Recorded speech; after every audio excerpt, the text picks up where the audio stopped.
Bien, y vamos a seguir precisamente hablando de las cifras que acabamos de conocer a través de MinSal. Tomamos contacto con Alejandra Marcotti, infectóloga de la Clínica Alemana. ¿Cómo está, doctora? Buenos días.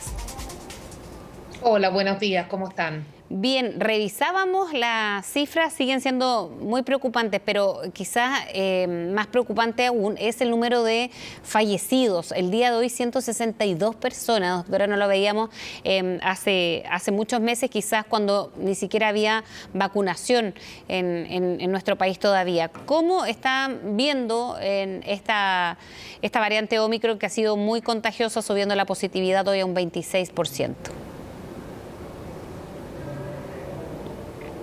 No te escucho. Doctora, no me escucha.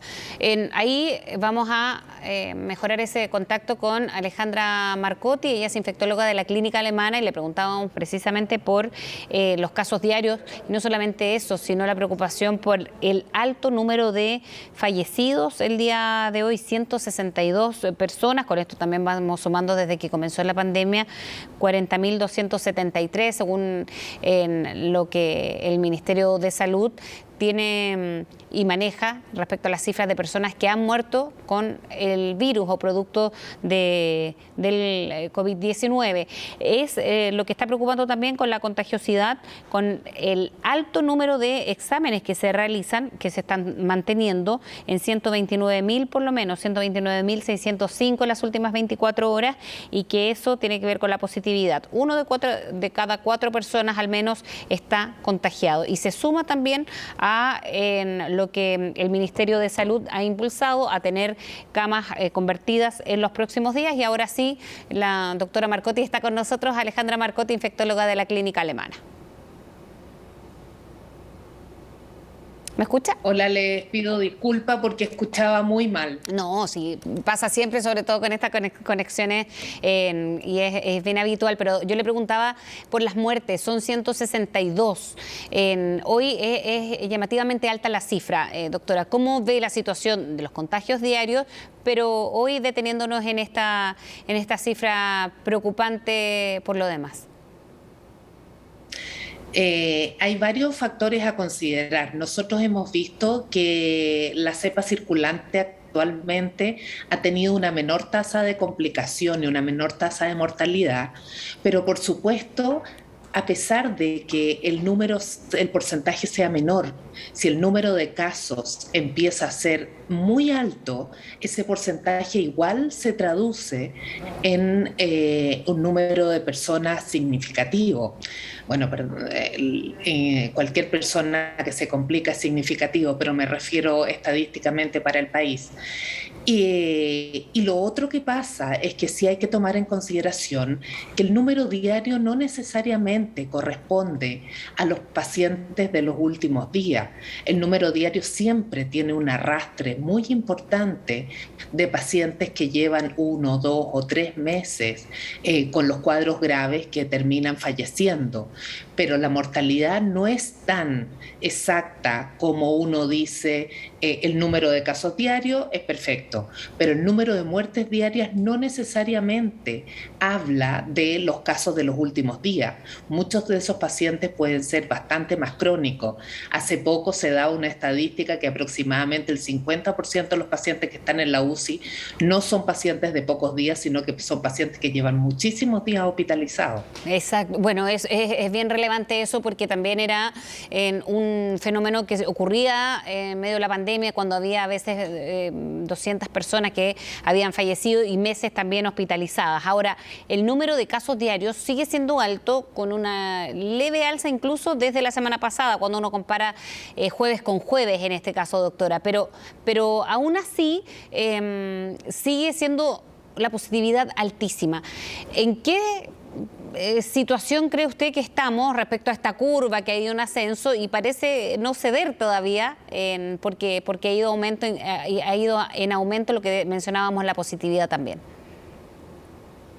Así es, si nosotros nos guiáramos un poco por las curvas internacionales, nosotros deberíamos estar cercanos en las próximas 2, 3 semanas a empezar a bajar el número de casos, pero también es cierto que en Chile las curvas han sido tendientes a una alza más lenta y disminución más lenta del número de casos. No tengo ninguna certeza de que nosotros vayamos a copiar exactamente la cifra extranjera, sino que tal vez vamos a hacer un poco más lento, pero si pensáramos en lo más probable es que en las próximas semanas debería empezar a bajar.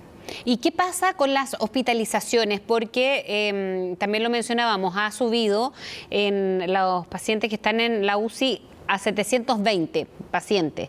Y a nivel nacional ya se ha instruido por parte del Ministerio de Salud habilitar más camas críticas para tener un aumento también y disponibilidad en caso de que las camas críticas disponibles vayan a la baja, que es lo que hemos ido viendo de manera lenta pero sostenida.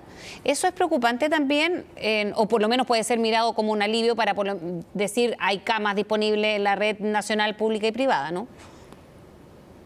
O sea, como te digo, la mortalidad es un poco más baja, pero si empezamos a acumular muchos casos, por mucho que sea más baja, van a sumar. Y lo que está haciendo el ministerio es de toda responsabilidad. Necesitamos tener esas camas disponibles. Ojalá no las vayamos a usar y ojalá pase lo que estamos esperando, que ya empiece la estabilización y el descenso. Pero lo responsable es tener las camas preparadas. Y eso resta camas también para otras enfermedades, ¿no? Para personas que llevan esperando para otras patologías. El sistema de salud en general está súper demandado y súper demandado por todo el tiempo que muchas patologías estuvieron esperando. Eso hace que hay muchas personas esperando cirugía, hay muchas personas esperando tratamiento. Eso ocupa también muchas camas UCI. Como les digo, necesitamos tener las camas preparadas para eventuales pacientes COVID complicados, por supuesto. Ojalá no tengamos que usarla porque sí es cierto que estamos con una altísima demanda de las otras patologías. Ahora se ha visto, lo conversábamos al inicio de la conversación, doctora, que en aquellas personas que están más complicadas son las que no tienen esquema de vacunación completa, porque conocíamos un desglose hace algunos días de las autoridades de salud y decían que había un gran porcentaje con las 2 vacunas, pero ya no tener la tercera, digamos, o la primera de refuerzo, es prácticamente casi no estar vacunado. ¿Cuáles son aquellos pacientes más críticos? ¿Son los que no tienen vacuna alguna o tienen un esquema incompleto hasta ahora? O sea, no tener ninguna vacuna es lejos el peor de los escenarios. De las pocas cosas, yo te diría que tenemos certeza, es que los vacunados están muchísimo más protegido que en una persona vacunada, incluso con factores de riesgo, tiene su mayor probabilidad de hacer un cuadro leve. Entonces, o sea, esa es de las pocas cosas que hemos ido aprendiendo y que estamos súper tranquilos. Y aunque ustedes no lo crean, todavía nos encontramos con personas que nos dicen, no, en realidad tengo dudas, todavía no me pongo ninguna dosis. Es bien impresionante, pero eso sigue pasando. Y tal como tú dices, y además hay personas que solo van con su segunda dosis y la tercera dosis sabemos que es un refuerzo muy significativo a la tasa de anticuerpos y aumenta mucho la protección.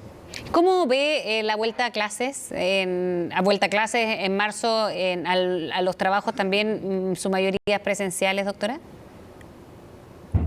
Yo creo que depende harto lo que pase en las próximas semanas, porque si efectivamente nosotros de aquí a fin de febrero vemos que empezamos la curva de descenso, probablemente marzo va a ser un mes súper razonable, pero hay que estar bien claro de cuándo es y que todos los niños estén vacunados. Son las dos variables a considerar. Pero el escenario es lejos, más distinto a lo del año pasado, por ejemplo, donde el esquema de vacunación, incluso los niños se fue registrando a medida pasaban los meses, pero en marzo llegamos sin vacunación para los niños, sí para los profesores en lo posible. Ahora, eso, si bien no evita contagiarse... O sea, sí, el escenario es absolutamente distinto, sí. Toda la razón. Absolutamente distinto. Pero como siempre, la idea es tomar todas las precauciones y que no haya personas a las que uno las exponga a riesgo, si estamos en una curva en descenso, va a ser el mejor de los escenarios. Una población vacunada, profesores vacunados, en una curva en descenso, podríamos estar todos tranquilos de volver a clase. Sí, bueno, ojalá que se dé lo mejor, sobre todo para marzo próximo. Gracias, doctora, por hablar con nosotros esta mañana.